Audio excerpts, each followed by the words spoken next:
नमस्कार, मैं रवीश कुमार। क्या 2024 के चुनावों में सरकारी भर्ती मुद्दा बन सकता है? रेलवे की भर्ती निकली है, सहायक लोको पायलट और इंजीनियरिंग से जुड़ी नौकरियों के नौजवान परेशान हो गए हैं। 2024 को लेकर ज़्यादातर जानकारों और गोदी मीडिया ने यही माहौल बना दिया है कि इस बार लोग केवल मंदिर के नाम पर वोट देंगे। तब ऐसे में अर्थव्यवस्था और नौकरी के मुद्दों की बात कौन सुन रहा है? सरकारी भर्तियों का लंबे समय तक कवरेज करने के बाद मैंने बंद कर दिया और यह भी शायद आखिरी जैसा ही है, क्योंकि छात्र नौकरी को व्यापक मुद्दे की तरह नहीं देखते हैं, केवल अपनी भर्ती से मतलब रखते हैं।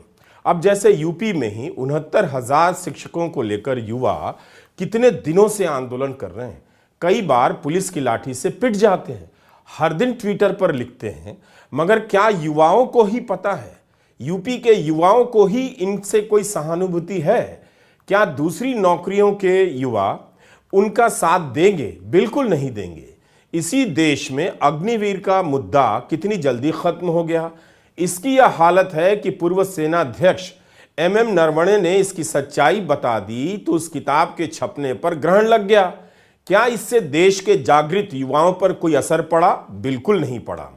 तो छात्रों को समझना चाहिए कि जब मतदान मंदिर के नाम पर तय हो चुका है तो नौकरी पर वीडियो बना देने से सरकार पर दबाव नहीं बनता है और अब ऐसे मुद्दों के लिए समय भी नहीं बचा है।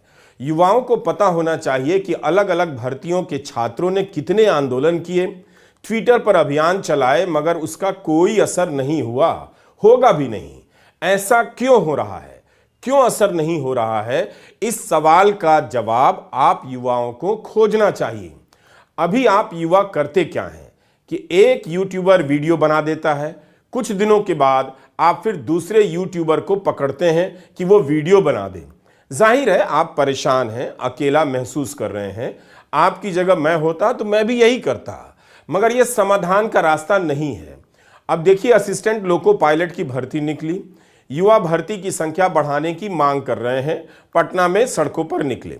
इस बीच इंजीनियरिंग से जुड़ी नौकरी के लिए तैयारी करने वाले छात्र भी मेरे व्हाट्सएप में मैसेज ठेलने लगे कि हमारे भी मुद्दे पर वीडियो बना दीजिए, हमारी संख्या कम है तो बहुत कम बात होती है। उनके मैसेज में ALP वालों की बात मुझे नजर नहीं आई, क्योंकि ये गरीब घर के लड़के हैं, नौकरी मिलेगी तो रेलवे में ड्राइवर बनेंगे। जब बेरोजगारी के स्तर पर राजनीतिक चेतना का यह हाल है तो मैं क्या कर सकता हूं?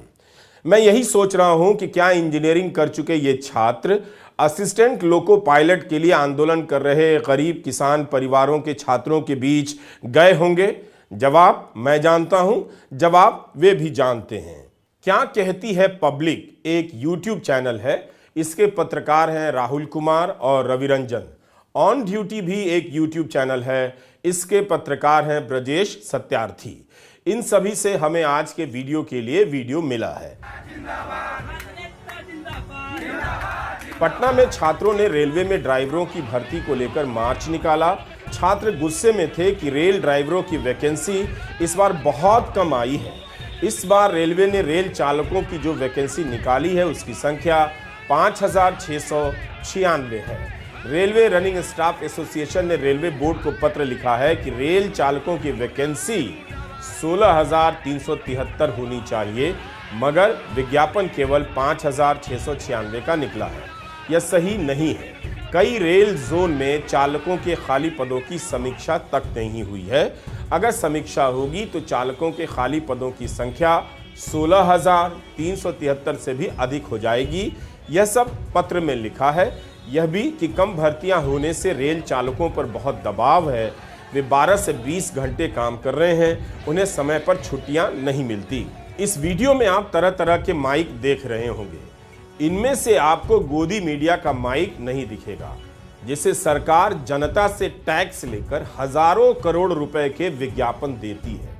पटना में मार्च निकला तो on duty, Kabil news, Bharat एक नई सोच, live cities, principal of news, सच बिहार और चंपारण दर्पण नाम के चैनलों पर इसे कवर किया जा रहा था। सच पूछिए तो मन जरा भावुक भी हुआ कि ये यूट्यूबर अपने दम पर किसी तरह से पत्रकारिता कर रहे हैं। इन्हें क्या ही मिलता होगा? जिन्हें पत्रकारिता से सब कुछ मिलता है, उस गोदी मीडिया से कोई चैनल यहाँ नहीं है। एएलपी की कम वैकेंसी को लेकर छात्रों के भीतर बहुत गुस्सा है। वे जगह जगह प्रदर्शन कर रहे हैं, मगर उनका कहना है कि गोदी मीडिया कवर नहीं करता। 10 साल बाद भी अगर ये नौजवान इसी सवाल पर अटके हैं कि गोदी मीडिया कवर नहीं करता, तो इन युवाओं का कुछ नहीं हो सकता। क्या इन्हें पता नहीं कि गोदी मीडिया सरकार से सवाल करने और जनता की आवाज सरकार तक पहुंचाने का काम कब का बंद कर चुका है? आखिर पिछली बार इन लोगों ने कब गोदी मीडिया पर ऐसे मसलों पर डिबेट देखी या कवरेज देखी? युवाओं को पता है, इसके बाद भी इनसे गोदी मीडिया देखना आज तक बंद नहीं हुआ, क्योंकि गोदी मीडिया से इन्हें धर्म का नशा मिलता है। देश का झूठे चौथा स्तंभ है, चौथा स्तंभ नहीं है मीडिया। आप लोग मीडिया हो गए। अब आजकल का मीडिया यही यूट्यूब मीडिया रह गया है। तो मीडिया है ना, वही हम लोग को दिखा। अभी तो हमको जितना भी है छोटे प्लेटफॉर्म वाला ही हम लोग को दिखा रहा है। बड़े प्लेटफॉर्म पे जितना भी बड़े प्लेटफॉर्म का मीडिया वाला है अभी कोई नजर नहीं आया है।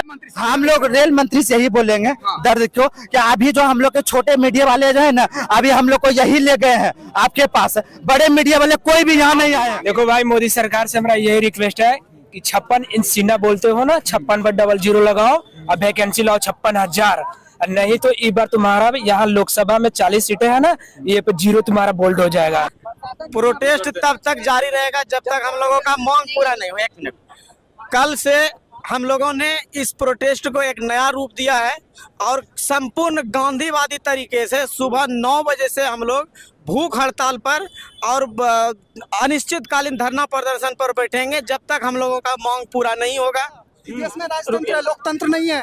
लोकतंत्र होता तो पीएम आके सामने से बात करता, ठीक है, प्रेसिडेंट को ज्ञापन देने के बाद बात करता, गवर्नर बात करता। कहाँ है सिस्टम? कौन सा सिस्टम का बात करता? लोकतंत्र नहीं है। वोट इतना स्टूडेंट खड़ा है ना, हम सबसे रिक्वेस्ट कर रहे हैं ना भाई, वोट ही मत करो, लोकतंत्र से भरोसा उठा दो। किस सिस्टम का बात कर रहे हो यार आप? ये जो आप वीडियो लाइव कर रहे हो ना, अब जाके सरकार को कम से कम एक बार बोलो कि यार बात तो करें इनसे आके। यहाँ बेरोजगार नहीं है, ये अनपढ़ गंवार ठेपा बोर नहीं है, तुम्हारे इकोनॉमी के लिए कल बूस्ट करने के लिए जरूरी चीज है। सेना में भर्ती का इतना बड़ा मुद्दा था, अग्निवीर हवा हो गया।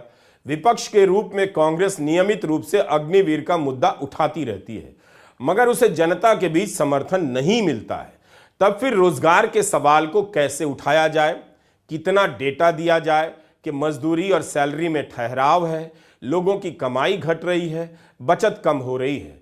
रोजगार बहुत बड़ा मुद्दा है, मगर खुद युवाओं ने और आज के राजनीतिक समाज ने इस मुद्दे के राजनीतिक पक्ष को खत्म कर दिया। नौकरी के नाम पर वोट होता तो राजनीति में हड़कंप मच जाता। राहुल गांधी ने रेलवे ड्राइवरों की वैकेंसी को लेकर लंबा चौड़ा ट्वीट किया है। 20 जनवरी को राहुल ने ट्वीट किया कि जब देश के युवाओं में से हर तीसरा युवा बेरोजगार है, प्रधानमंत्री ने उनके साथ फिर धोखा किया। 5 साल बाद भर्ती आई है, मगर केवल 5,696 पदों की। इस बार धोखा आम परिवार से आने वाले 18-18 घंटे मेहनत करने वाले उन छात्रों के साथ है जो छोटे छोटे किराए के कमरे में रहकर बड़े सपने देखते हैं। जहां रेलवे में लाखों पद खाली हैं, वहां 5 वर्षों के इंतजार के बाद मात्र 5,696 पदों की भर्तियां आई हैं। प्रतियोगी छात्रों के साथ अन्याय है। राहुल ने पूछा है कि किसके फायदे के लिए रेलवे में भर्तियां कम की जा रही हैं। पटना से बड़ी संख्या में युवा मुझे मैसेज कर रहे थे कि 10 लाख छात्रों के भविष्य का सवाल है, लेकिन जब हमने देखा कि इन 10 लाख युवाओं की बात करने वाले राहुल गांधी के ट्वीट को कितने लोगों ने देखा है, तो 24 लाख व्यूज मिले। ये संख्या अच्छी है, मगर मैं बहुत उत्साहित नहीं हूं। इसके बाद भी गोदी मीडिया में कहीं कोई बहस नहीं। हर जगह राहुल की समाप्ति को लेकर चर्चा हो रही है और अंतिम बात लिख दी गई है और मोदी की जीत के नगाड़े अभी से बजाए जा रहे हैं। फिर सवाल उठता है कि राहुल गांधी अपनी न्याय यात्रा में किन युवाओं की बात कर रहे हैं? क्या युवाओं तक राहुल की आवाज पहुंच रही है? क्या इन युवाओं को विपक्ष के नेता के रूप में राहुल की इस भूमिका से कोई मतलब भी है? उससे पहले 4 युवा आए, मुझे कहते हैं राहुल जी, हमारे जैसे 1,50,000 युवा हैं, हमने क्या गलती की? मैंने पूछा क्या हुआ? कहते हैं राहुल जी, 1,50,000 युवाओं ने सालों आर्मी में भर्ती करने की कोशिश की, टेस्ट लिया, रनिंग की, फिजिकल किया, मेडिकल किया। मोदी जी की सरकार ने हमें कह दिया, लिख के कह दिया कि आपको आर्मी में एक्सेप्ट कर दिया गया है। फिर कोविड आया, कहते हैं कि अभी ठहरिए, थोड़ी देर ठहरिए। कोविड आया है, कोविड के बाद में आपको आर्मी में लिया जाएगा। 3 साल 1,50,000 युवाओं को नचाया, कहा कि कुछ ही दिनों में हो जाएगा, कुछ ही दिनों में हो जाएगा। और फिर 3 साल बाद कहते हैं तुम्हें हम आर्मी में नहीं लेंगे, ना तुम अग्निवीर बन सकते हो, ना तुम्हारे लिए आर्मी में जगह है। मेरे मीडिया के भाई बैठे हैं, खड़े हैं यहां पे, इनकी गलती नहीं है, ये जूनियर लोग हैं, कैमरा चलाते हैं, रिपोर्टिंग करते हैं। मगर मैं आपसे पूछना चाहता हूं, असम के टीवी पर आपने कभी बेरोजगारी पर डिबेट देखा है? कभी महंगाई पर डिबेट देखा है? कभी किसानों के बारे में डिबेट देखा है? कभी अग्निवीरों के बारे में डिबेट देखा है? नहीं। जब जनता ही खबरों को, सही सवालों को सुनना बंद कर दे, खुद को भक्त कहलाने में छाती फुलाने लग जाए, तो फिर खबरों का कोई असर नहीं रह जाता है। सवाल मेरे करने या किसी यूट्यूबर के करने का नहीं है। जिस देश की जनता को इस बात से फर्क नहीं पड़ता कि प्रधानमंत्री ने 10 वर्षों से गोदी मीडिया के सवालों का सामना नहीं किया, एक भी प्रेस कॉन्फ्रेंस नहीं की, उस देश की जनता के बीच खबरों की लाश कंधे पर लेकर आप कब तक ढोते रहेंगे?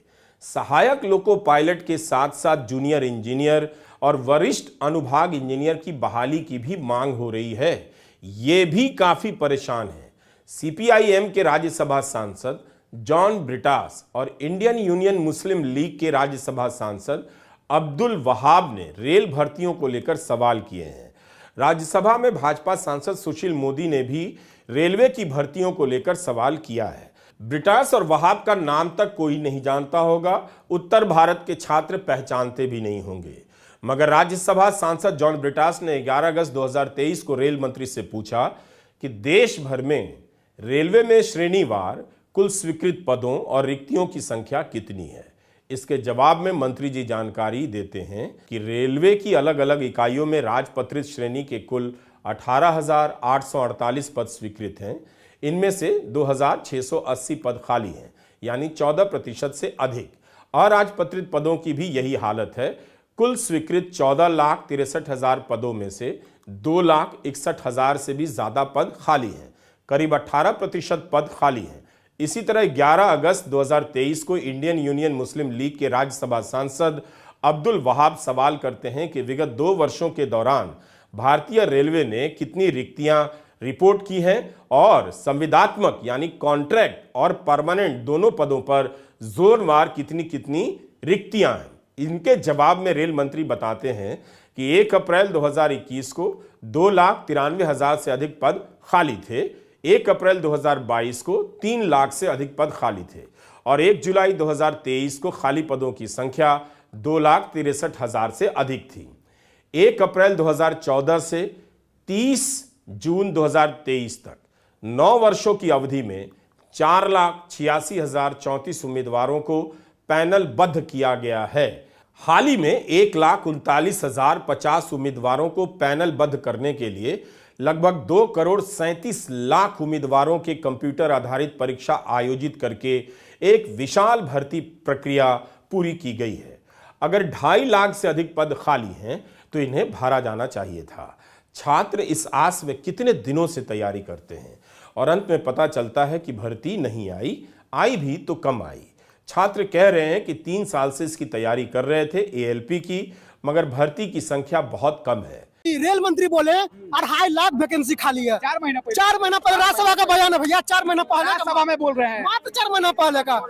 4 महीना में पलट गया तो 4 महीना में 2.5 लाख से डायरेक्ट 5,000 वैकेंसी भाग 2,45,000 वैकेंसी अपने लगता है बाल बच्चा को बांट दिया है। कहा अब 5,000 हम लोग छोड़ा है, मजाके न भैया, मजाके कर रहा है हम लोग के साथ। इतना दिन से 5 साल से तैयारी कर रहे हैं, पटना में रह गए, 5 लाख रुपया खर्चा हो जाता है भैया। 1 साल में 1 लाख रुपया जरूर खर्चा हो जाता है एक विद्यार्थी बढ़ाने पटना में। किसी से पूछिए, होता है खाने पीने रहने में भैया। कितना बड़ा गंदा मजाक कर रहा है सरकार से। कई बार पता नहीं चलता कि रेलवे की भर्ती के लिए तैयारी करने वाले युवा किस तरह की पृष्ठभूमि से आते हैं। इन कमरों में आप भी झांक कर देखिए। इन कमरों में रहकर भारत का युवा मामूली नौकरी की तैयारी करता है और दैनिक जागरण में खबर पढ़ता है कि जानकारों की राय में भारत का सुपर पावर के रूप में उदय हो रहा है। इसी तरह के अखबारों के पाठक युवाओं का यह कमरा है। इसकी हालत से यकीनन भारत सुपर पावर लग रहा है। मुझे एक युवा ने कहा कि हम लोग कोई अडानी या अंबानी के बच्चे नहीं, हम लोग सर गरीब फैमिली से आते हैं। ज्यादातर युवा छोटे किसान परिवारों से हैं, सरकारी नौकरी को आशा भरी निगाहों से देखते हैं। छात्रों ने बताया कि रेलवे के कोर्स के लिए कोचिंग वालों की फीस 3 महीने के लिए 15,000 देने होते हैं। साथ ही जिस कमरे में रहते हैं उसका किराया 3,000, बाकी खर्च मिलाकर साल भर का खर्चा 1 लाख से ऊपर का हो जाता है। भर्ती नहीं आती है तो छात्र फिर से कोचिंग करता है, कोचिंग के चक्र में फंसा रहता है। यहाँ पर जितने भी लड़का आए हुए हैं ना, सब एक गरीब घर से है। सब एकदम इतना गरीब घर से है, उसका घर पे आप जाइएगा ना तो आप खुद बोलिएगा कैसे करके यहाँ पटना में पढ़ा रहे हैं।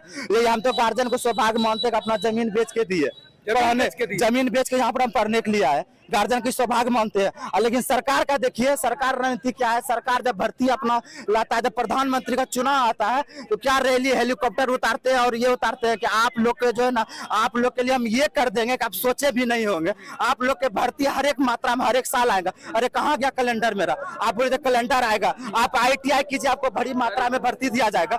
ITI किए जमीन बेच के, और जब यहाँ पर हम लोग ITI करके जब यहाँ आए पता चला कि 5600 बहाली है। बताइए क्या होगा? हम लोग को ईद दे रहे, सरकार जहर दे रहे, जहर का गोली एगो खाओ और तुम सूत के मर जाओ। इस भर्ती को बढ़ाइए, 1 लाख कम से कम कीजिए, तब हम लोग का कुछ भी हो सकता है। नहीं तो ये 5,000 6,000 में हम लोग नहीं होगा। ना हमको 5,000 चाहिए, ना हमको 10,000 चाहिए, हमको चाहिए पूरी मात्रा में भर्ती। ऐसी बात नहीं है कि रेल मंत्री ने इन प्रश्नों का जवाब नहीं दिया है, बिल्कुल दिया है। समाचार एजेंसी ANI से अश्विनी वैष्णव ने भी कहा है कि हमने 1.5 लाख नौकरियां देने का काम हाल में पूरा किया। अब लोको पायलट सहायक की भर्ती प्रक्रिया शुरू हुई है। यह पहला चरण है। ग्रुप D में नौकरियों के अभी और अवसर आएंगे। मेरे हिसाब से रेल मंत्री को अब साफ साफ बता देना चाहिए कि रेलवे में कितनी भर्तियां आएंगी। पहले जैसी भर्ती का दौर खत्म हो चुका है, ताकि लाखों की संख्या में छात्र इनकी तैयारी में अपने जीवन का 3-3 साल बर्बाद ना करें। रेलवे अब नौकरी देने वाला मंत्रालय नहीं रहा। या आज न कल बताना ही पड़ेगा, बता देना चाहिए। बाकी जो नाराज हैं, नाराज होंगे, उनके लिए धर्म के मुद्दे की पर्याप्त व्यवस्था कर ही दी गई है, तो डरना नहीं चाहिए। कहने में क्या घाटा है कि नौकरियों के लिए सरकार की तरफ मत देखो। मीडिया में रेलवे के जनरल मैनेजर अनिल कुमार खंडेलवाल का बयान देख रहा था। वे कह रहे हैं कि यह भ्रांति है कि रेलवे लोको पायलट की हजारों वैकेंसी खाली है। ऐसा नहीं है। खंडेलवाल यह भी कहते हैं कि पहले रेलवे 3 या 4 साल में वैकेंसी निकालती थी, अब हर साल निकालेगी। उम्मीद है खंडेलवाल मोदी सरकार के 10 साल की बात कर रहे होंगे कि 3-4 साल में भर्तियां निकल रही थीं। रेलवे ड्राइवर की जिस वैकेंसी की बात हो रही है, उसके बारे में छात्रों का कहना है कि 6 साल बाद वैकेंसी आई है। हम लोग का मांग है कि इंक्रीज करना पड़ेगा, ठीक है ना। हम लोग बड़ा सा मांग तो मांग नहीं रहे हैं। 2018 के बाद पहली बार 2024 में वैकेंसी आया, 6 साल के बाद वैकेंसी आया। कम से कम 50,000 वैकेंसी होना चाहिए। जब तक इंक्रीज नहीं होगा तब तक हम लोग का आंदोलन स्टार्ट रहेगा। सबसे पहले हम लोग का मांग है LP 50,000 होना चाहिए, ठीक है ना। उसके बाद टेक्नीशियन का अलग से वैकेंसी आए, ठीक है। उसके बाद ग्रुप D LP को बढ़ाए, फिर मरेंगे, लेकिन हम लोग अपना अधिकार लेकर छोड़ेंगे, नहीं मानेंगे। सरकार ये हमारा अधिकार है, नहीं मानेंगे, अधिकार लेकर छोड़ेंगे। बोल रहे हैं कि हम हर साल वैकेंसी लाएंगे। अगर इसका ऑफिशियल नोटिस आ जाता है तो क्या आप लोग मान जाएंगे या फिर हमको पिछले साल का भर्ती दीजिए ना, भरपाई कीजिए ना, जो 2019 से जो बचे हुए हैं उसका भर्ती चाहिए हमको। आपने पिछले साल जो 5 साल से रिक्त पड़ रही है उसका जोड़कर वैकेंसी, उसका जोड़ के वैकेंसी चाहिए हम लोग को, उसी का हम लोग इंतजार में बैठे हुए थे। 5000 वैकेंसी से हम कहना चाहते हैं 5000 वैकेंसी देने से अच्छा है लॉकी ड्रॉ खिला दीजिए। हम लोग पढ़ेंगे नहीं, ऐसे लॉकी ड्रॉ होगा तो होगा, नहीं होगा ना होगा। ऐसे भी कट बहुत हाई जाएगा, काम मतलब निकलता है, टेंशन भी नहीं रहेगा। बढ़ेगा, सरकार शुरू से ही करती आ रही है, प्रोटेस्ट होगा तो वैकेंसी बढ़ेगा, ये सरकार शुरू से ही करती आ रही है। सबसे पहले सीआरपीएफ एसएसबी का पेंशन हटाया गया, उसके बाद अग्निपथ स्कीम आया, उसके बाद ये आया, अभी 5600 सीट आया। बीजेपी सरकार का मेन मकसद है क्लर्कियल पोस्ट को खत्म करना, ये आप लोग सुन लीजिए। 2019 के चुनाव में पुलवामा के बाद ऐसा ज्वार उठा कि नौकरी का सवाल हवा हो गया। मुश्किल है कि 2024 में बेरोजगारी का मुद्दा राम मंदिर के सामने टिक पाएगा। भारत में नौकरी की हालत खराब जरूर है और यह बात समाज अच्छी तरह जानता है। उन्हें भी पता है कि बहुत कम सैलरी की नौकरी मिलती है और जिन्हें नौकरी नहीं मिली है उन्हें भी इसकी सच्चाई मालूम है। सरकारी भर्ती को लेकर राज्य सरकारें थोड़ी सचेत तो हुई हैं, यह मुद्दा बना तो है मगर काफी नहीं हुआ। हर राज्य में समस्या विकट है। आर्थिक हालात को देखिए तो पता चलेगा कि नौकरी का मुद्दा कितना बड़ा हो सकता था, मगर धार्मिक हालात देखिए तो लगेगा कि इस पर टाइम खराब नहीं करना चाहिए। लोग धर्म के नशे में अच्छा टाइम बिता रहे हैं। ऐसा भी नहीं है कि बिल्कुल खबरें नहीं छप रही हैं। अखबारों के किसी कोने में छप तो जाती हैं कि गांवों में मजदूरी अक्टूबर 2023 से पहले के करीब 2 सालों में यानी 21 महीनों में सिकुड़ती चली गई, घट गई। आप सोचिए कि ग्रामीण इलाकों में मजदूरी अगर 2 साल तक घटती चली जाए, जिन्हें मजदूरी मिलती होगी उनकी क्या हालत होती होगी। लोग कर्ज के आधार पर जीने लगे हैं। घरेलू कर्ज पिछले 10 साल में सबसे अधिक है। लोग दैनिक खर्चों के लिए लोन ले रहे हैं, लोगों के पास पैसे नहीं बच रहे। रिजर्व बैंक ने कहा है कि वित्त वर्ष 2022 में लोगों की बचत जीडीपी की 7.2% थी, जो वित्त वर्ष 2023 में घटकर 5.1% हो गई। 50 साल में घरेलू बचत इस देश में सबसे कम है, लेकिन धार्मिक मुद्दों का ज्वार सबसे ऊपर है। मतलब यही निकलता है कि कमाई बहुत कम है, महंगाई ज्यादा है, पैसे बच नहीं रहे। चिंता मत करो, धर्म का मुद्दा चारों तरफ झंडा लेकर लोगों की बालकनी से लेकर दरवाजे तक खड़ा है। 2 जनवरी 2024 के इकोनॉमिक टाइम्स में गायत्री नायक की एक रिपोर्ट है कि 1 साल के भीतर घरेलू और वित्तीय शुद्ध बचत में 6% की गिरावट आ गई। यानी लोग अपनी बचत से चीजें खरीद रहे हैं, उनकी बचत घटती जा रही है। 2020-21 के दौरान यह जीडीपी का 11.5% थी, लेकिन 2023 के वित्त वर्ष में घटकर 5.1% रह गई। 2 करोड़ नौकरियों का वायदा किसने किया? अब कम से कम 20 करोड़ नौकरियां होना था, दिए आपको नौकरी। फिर बोल रहे हैं, आज पेपर तो आप रोज पढ़ते हैं, पेपर में हेडलाइन क्या है? मोदी की गारंटी। मोदी की गारंटी क्या है? 2 करोड़ नौकरियां नहीं देना। आपने ही कहा, हम नहीं कहे। किसान की आमदनी 2 गुना करेंगे, किसने बोला? मोदी। किया? फिर झूठ कौन बोले? और झूठों के सरदार उन्होंने हो गए, कांग्रेस को गालियां देते। मल्लिकार्जुन खड़गे और राहुल गांधी के कई बयान मिल जाएंगे रोज के। सही मुद्दे पर हाथ रखते हुए भी कांग्रेस हाशिए पे चली गई, क्योंकि जैसे ही आप नजर उस शामियाने की तरफ घुमाते हैं जहां कोई धर्म के नाम पर दूसरे धर्म को ललकार रहा होता है, वहां की भीड़ बहुत ज्यादा बड़ी नजर आती है और उसकी छाती फुली हुई होती है। उसके गर्व भाव का अंदाजा आप नौकरी के सवाल से नहीं कम कर सकते। प्रधानमंत्री परीक्षा पर चर्चा में कभी अपनी सरकार की भर्तियों को लेकर बात नहीं करेंगे, कभी ज्ञान नहीं बांटेंगे कि रेलवे की भर्ती निकली है तो छात्र क्यों परेशान हैं, उनके तनाव के क्या कारण हैं, समाधान क्या है। जबकि अखबारों में तो यह खबर छपी है कि पढ़े लिखे युवाओं में बेरोजगारी की दर ज्यादा है। यानी आप कोचिंग पर लाखों रुपए फूंक दें, पेशेवर पढ़ाई पर लाखों की फीस दे दें, आपके लिए नौकरियां कम है, कम पैसे की नौकरियां ज्यादा है। 20 जनवरी के बिजनेस स्टैंडर्ड में एक रिपोर्ट छपी है। कर्मचारी भविष्य निधि संगठन ईपीएफओ से जुड़ने वाली संगठित क्षेत्र की नौकरियों की संख्या 30 महीने में सबसे कम दर्ज हुई। संगठित क्षेत्र की नौकरी होगी तभी आपका पीएफ कटेगा और सामाजिक सुरक्षा प्राप्त होगी, ईपीएफओ में पैसे जमा होंगे। नवंबर 2023 में अक्टूबर 2023 की तुलना में 10% की गिरावट आई है। वैसे भी नए जुड़ने वाले सब्सक्राइबर की संख्या 6 लाख से लेकर 7-8 लाख ही होती है। इतने बड़े देश में यह संख्या बेहद मामूली है। बिजनेस स्टैंडर्ड की इस खबर में ध्यान देने वाला बिंदु यह था कि संगठित क्षेत्र में युवाओं को कम मौका मिल रहा है, यानी उनके लिए सुरक्षित अच्छी नौकरी, अच्छी सैलरी की नौकरी का कुछ अता पता नहीं। क्या युवा दुखी हैं? बिल्कुल नहीं। वे धर्म के नशे में जिस हिंदू सुख में डूबे हैं, उस हिंदू सुख को मान्यता देनी ही पड़ेगी। युवाओं को हिंदू सुख ने जो गर्व दिया है वो एक अच्छी सैलरी और एक अच्छी नौकरी से नहीं हासिल हो सकता है। भारतीय स्टेट बैंक की यह रिपोर्ट है कि बेरोजगारी दर कम हुई है, लेकिन पढ़े लिखे युवाओं में काफी ज्यादा है। लोगों में स्वरोजगार बढ़ा है। अब यह स्वरोजगार अंडा और चाय की रेहड़ी लगाने का है या कुछ और है, इसकी बात नहीं होती, इसका डेटा नहीं। इस पर डेटा क्यों नहीं आता कि किस तरह का स्वरोजगार है? मगर इन सब सवालों के लिए अब समय चला गया है, नहीं समय। लोगों ने अपनी छतों पर धर्म ध्वजा फहरा दिया है।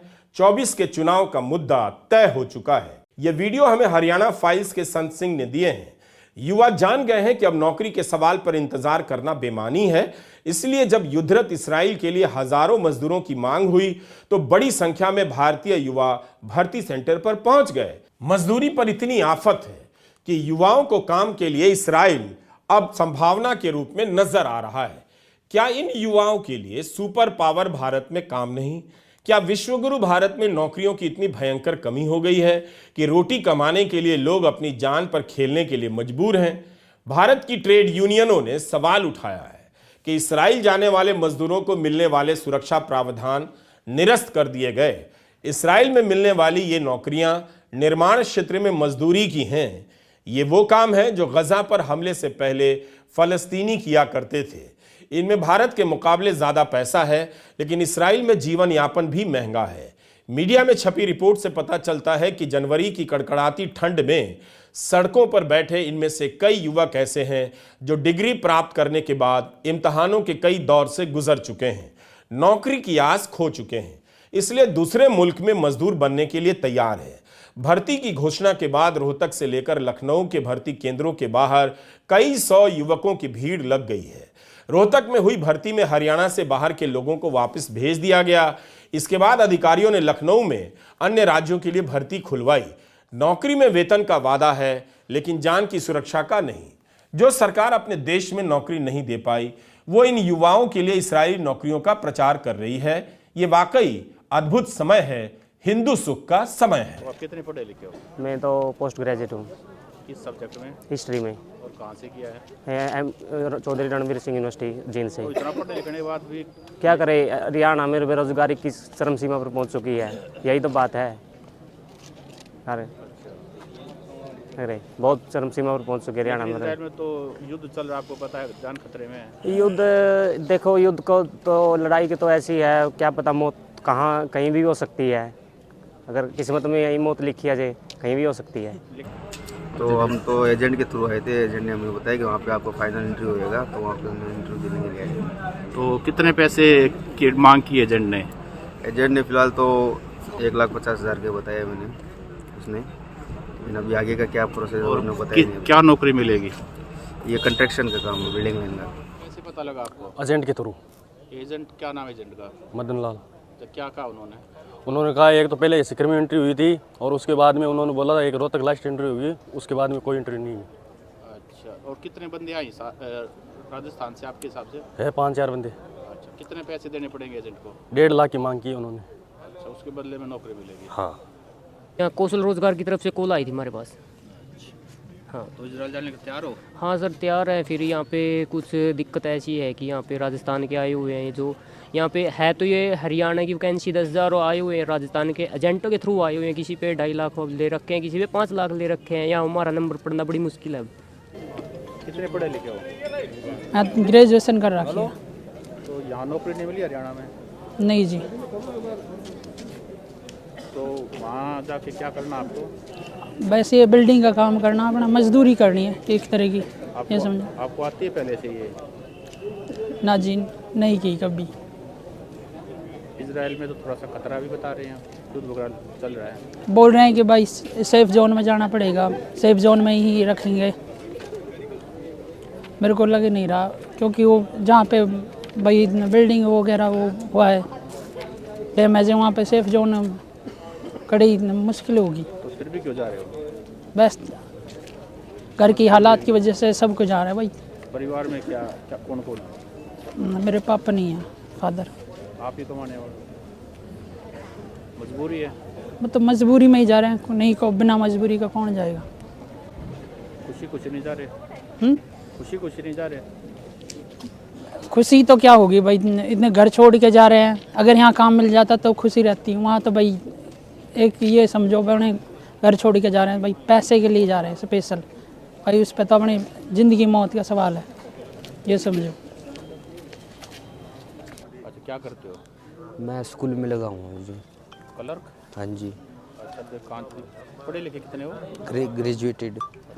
फिर भी क्यों जाना चाहते हो? बस इंटरेस्टेड हूँ वहाँ जाने के लिए, मतलब फॉरेन में। यहाँ भी तो नौकरी है? नौकरी वो तो है जी, सैलरी का भी तो होता है। वहाँ से यहाँ पे सैलरी कम है, वहाँ पे सैलरी है। हरियाणा में नौकरी नहीं करनी है? नहीं करनी है फिलहाल, तो नौकरी नहीं है, जो मिलेगी वही करेंगे। मिलेगी तो हरियाणा में कर लेंगे जी। अच्छा, मिल नहीं रही? हाँ फिलहाल तो बाहर वाली देखेंगे। कमाने वाला घर में कौन कौन है? मैं ही हूँ सर। अच्छा, तो मजबूरी में जा रहे हो, शौक में जा रहे हो? सर मजबूरी ले लो। क्या मजबूरी? पैकेज की। वही बात है, अगर इतना बढ़िया पैकेज यहाँ पे देते तो यहाँ पे काम कर लेंगे, हमें काम ही करना है। लिखने की नौकरी मिलेगी इजराइल में? ये तो देख बता रहे हैं 1,37,000 रुपए की, काट पीट के 1 लाख रुपए मिलेगा। 80,000 रुपए बचेंगे तब भी कोई दिक्कत नहीं है। लेकिन यहाँ क्या है कि 20-30 हजार रुपए महीने का पड़ते भी नहीं ना। इंडिया जो सभी देशों का दोस्त रहा है, इसे में कोई प्रॉब्लम नहीं है, उधर भी कोई प्रॉब्लम नहीं आएगी। अब पीछे देख लो, रूस का और यूक्रेन का युद्ध था, उस यूक्रेन से इंडिया वाले जितने भी थे सभी को सुरक्षित बुला लिया। तो ऐसी कोई प्रॉब्लम नहीं आने देंगे। मोदी जी हैं। मोदी जी पे विश्वास है? बिल्कुल। नौकरी के मुद्दे पर इन युवाओं को मोदी के समर्थकों के बीच जाकर देखना चाहिए। समर्थन नहीं मिलेगा, सहानुभूति भी नहीं मिलेगी। आप इस वीडियो के कमेंट में जाकर देखिएगा, समर्थकों की तरफ से कितनी गालियां दी जा रही होंगी। सवाल है, जब यह मुद्दा है ही नहीं तो इसका क्या किया जाए। हम कोई न्यूज़ चैनल नहीं है, हमारे पास अपनी सीमा है। कई परीक्षाओं के लोग मैसेज करते रहते हैं, कई राज्यों से करते हैं। इस वीडियो के बाद और संख्या बढ़ जाएगी। हमने हमेशा उन्हें लिखकर ईमानदारी से बात बताई है कि हम कवर नहीं कर सकते हैं, इसे गोदी मीडिया को ही कवर करना होगा। मुझे आप युवाओं से वोट नहीं लेना है, इसलिए सही बात तो बता देनी होगी कि हमारी सीमा क्या है। आप हमारे वीडियो देखते हैं, इसलिए भी आपसे सच बोलना ही होगा। न्यूज़ चैनल में कई रिपोर्टर होते हैं, वहां एक दिन में कई खबरें चल जाती हैं। रिपोर्टर आपसे भी बात करेगा, मंत्री से भी बात करेगा, तो कई तरह के पक्ष उस रिपोर्ट में आएंगे, तस्वीर सही नजर आएगी। YouTube में यह संभव नहीं है। आपसे निवेदन है कि अपनी अपनी परीक्षा, अपनी अपनी भर्ती को लेकर मैसेज ना करें। इस देश में यह बात मेरे अलावा कोई भी साफ साफ नहीं कर पाएगा। यह वीडियो यही मैसेज देने के लिए बनाया है। ठीक से सुनिए कि मैं क्या कह रहा हूं। मेरी आपसे कोई जाति दुश्मनी नहीं है, मगर सही बात कहनी पड़ेगी। उम्मीद है युवा नौकरियों के लिए मुझसे संपर्क नहीं करेंगे। और रही बात धर्म के मुद्दे की, तो उसमें भी मेरी कुछ सीमाएं हैं। यह मुद्दा बहुत आकर्षक है। बिना मेहनत के कहानी सुनाकर, भजन सुनाकर काम चल जाता है और समाज में आप प्रतिष्ठित भी होते हैं।